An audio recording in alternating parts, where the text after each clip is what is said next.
ভুয়ো সার্টিফিকেটে ডাক্তারি পড়া, ভুয়ো এসটি সার্টিফিকেটে কলকাতা পুলিশেও চাকরি। 2012 সালে কনস্টেবল পদে চাকরি পাওয়া প্রায় 100 জনের এসটি সার্টিফিকেট ভুয়ো। চাঞ্চল্যকর অভিযোগ পশ্চিমবঙ্গ আদিবাসী কল্যাণ সমিতির। আর এই অভিযোগের ভিত্তিতেই তদন্তের নির্দেশ দিয়েছে আদিবাসী কল্যাণ দফতর। তদন্ত শুরু করেছে কলকাতা পুলিশও। নিউজ 18 বাংলায় এক্সক্লুসিভ।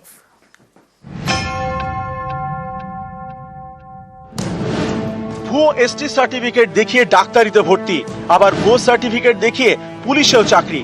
কলকাতা পুলিশের কনস্টেবল পদে এভাবেই জালিয়াতি করে চাকরি মিলেছে বলে চাঞ্চল্যকর অভিযোগ। 2012 সালে কলকাতা পুলিশের কনস্টেবল পদে নিয়োগ করা হয়। সেই সময় প্রায় 100 জন প্রার্থী ভুয়ো এসটি সার্টিফিকেট দেখিয়ে চাকরি পান। চাঞ্চল্যকর অভিযোগ পশ্চিমবঙ্গ আদিবাসী কল্যাণ সমিতির। কলকাতা পুলিশের কাছে তারা এ নিয়ে নালিশ জানায়।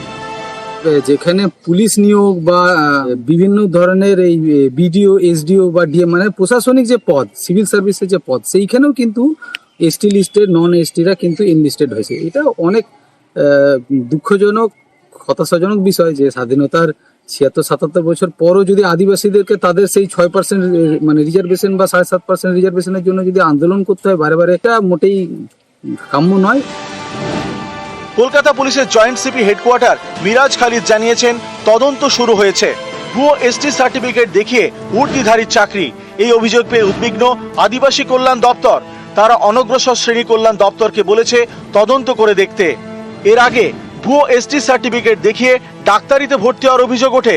কারচুপি করে এসটি সার্টিফিকেট তৈরি করেন রাজারহাটের যুবক। সেই সার্টিফিকেট দেখিয়ে ভর্তি হন ডায়মন্ড হারবার মেডিকেলে। এই নিয়েও সরব হয় পশ্চিমবঙ্গ আদিবাসী কল্যাণ সমিতি। এবার তারা কলকাতা পুলিশের নিয়োগের কারচুপির অভিযোগে সরব। এ বিষয়ে লালবাজার জানিয়েছে, বিভিন্ন সময়ে ভুয়ো সার্টিফিকেট দেখিয়ে চাকরির আবেদনের অভিযোগ সামনে এসেছে।